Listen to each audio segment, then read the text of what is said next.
This video is about dreams, son. Dreams are one of the most important things that our life is going to understand. Now, this is something which Carl Jung and Sigmund Freud were debating about and trying to understand a lot about. I recently read Carl Jung's The Undiscovered Self. 100% recommend reading that, especially if you're interested in just bettering your life through the unconscious and trying to understand why you're feeling anxious for no reason, or why there's something you're unable to reach or attain because your conscious mind is saying that you can't, or you're not in touch with your unconscious. And this is where dreams really comes into play. The first dreams that you have when you quit weed, they are from connecting back from the time when you first started smoking. So the first time when you started blocking your REM sleep and it never properly repaired and continued forward. It basically brings you back into those times when just before you quit weed, when you were around certain people, they come into the dream, certain things, ideas start, concepts try to connect, somewhat like neural pathways really, but in a subconscious level. It's really interesting. So this is the thing about dreams, okay? If you ignore your dreams, you are closing off so much information that you don't have, that you actually do have. It's really strange because your unconscious works like that. And now, this is the thing which is really key to know. And this is why people ignore their dreams, because they can't understand it. And the words that they put to their dreams are they're over emotional, they're over attached to the words that they label as what their dreams are and things. And therefore they fall into these pits of it must mean that, therefore I'm going to be sad or something, or I'm going to be feeling a certain way. This is incorrect in the fact that our dreams are actually archaic. They're connections from our cavemen selves, our actual animalistic sort of desires and wants. And what they are is, as opposed to just labeling them as words, which is actually quite a modern, we started our English language, or the language, communicating between humans 100,000 years ago. But there's a previous time before that where we were still having these dreams. These are normal, natural things that happen. And the language that we attach to these symbols are what they are. These archaic ideas and concepts aren't actually relevant to what they actually are, which is like an archaic symbol which is based off just desires, for animalistic desires really. So you might be thinking, for example, I had one going to space, and I had two actually, and the first one was improbable, so I won't talk about that one. But the second one, I was so fearful and I was so scared, and I literally, for the past year or so, I was like, holy shit, this is so scary. And I just, why would I want to go to space, or why was I going to space? What does it mean? And does it mean I'm just really fucking intelligent and that I'm wanting to join Elon Musk or something? No, that's incorrect. What it means is that I'm going into the unknown. It's something which I've never been into. And that fear is something that just naturally comes. It's like you feel your heartbeat, and basically what the dream was telling me is that to lean into my fears, there's going to be anxiety. And this is something which is such a contrast to the idea of going into space, as opposed to leaning into the unknown, or the fears. It's just something, it's a completely different idea. One's a label and one's an archaic, an old desire, an old direction that is just completely, it's just unrelated to words.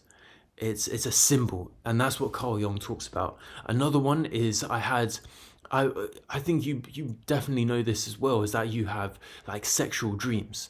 And in these sexual dreams, you might wake up the next morning and you're like, holy shit, this must mean I'm horny, this must mean that I want to fucking just have sex, basically. I want to, something inside of me is telling me that I need to relieve myself or something. I need to do some sort of action in response to that. But what that means is that there's something which you want that your conscious mind can't attain. You think you want what you want isn't what you have. And so the answer to that is that we should be looking at that as inspiration and an idea that that's maybe a goal or a dream that we want.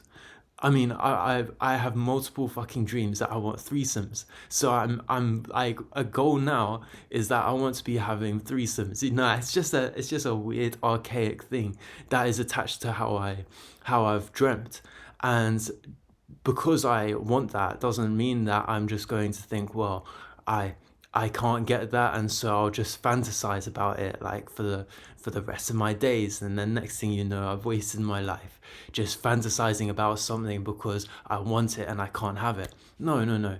The whole point of the dream, after this tangent, is that we want to lean into our desires, our unconscious desires, in terms of we want to set those goals. We don't want to be giving up on them and thinking, what a weird dream, I'm never going to listen to my dream again, type of thing. Those people are the ones that, you know, they lose intelligence. They don't actually gain anything from the deep ether of our unconscious. The conscious mind it can only store a certain amount. If you've read any books on the mind, you know that it's like a processor, and it only has a certain amount of capability that it can hold in one stage. You know, people say all sorts of things, but you can only think about a certain amount, and if you think too much, you start, you know, I fucking no idea what the fuck's going on, and you start like just collapsing. Basically, you just sit back down and fucking just say, well, don't worry anyway, and just start thinking about some shit right in front of you. So that's the thing, is that we really want to connect that unconscious with the conscious, and that's really fucking difficult.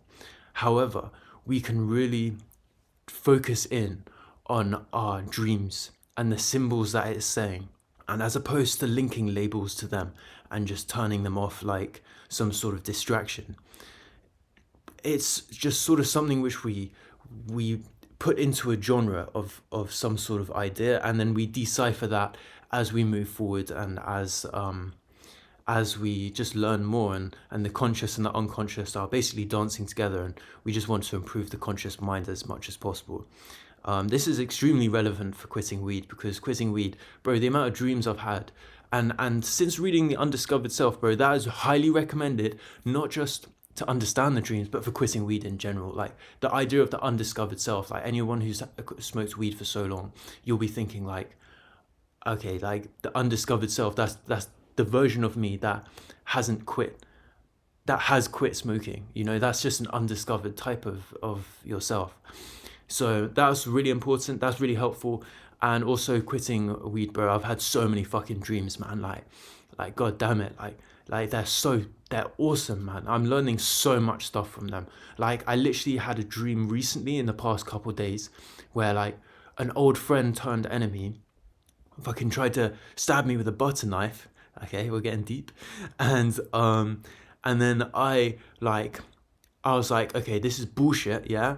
So let me fucking stab you with a butter knife and see how you feel. And at the end of the dream, okay, at the end of the dream, he submitted and I woke up. What sort of fucking power is that, son? I was different the whole day. Since that day, everything has been on point. I've been smashing. I've been making monies. I've been telling people the truths. People have been submitting, bruv. They chat shit. And then they're like, oh, sorry. Son, take my life. There's nothing more I have to say.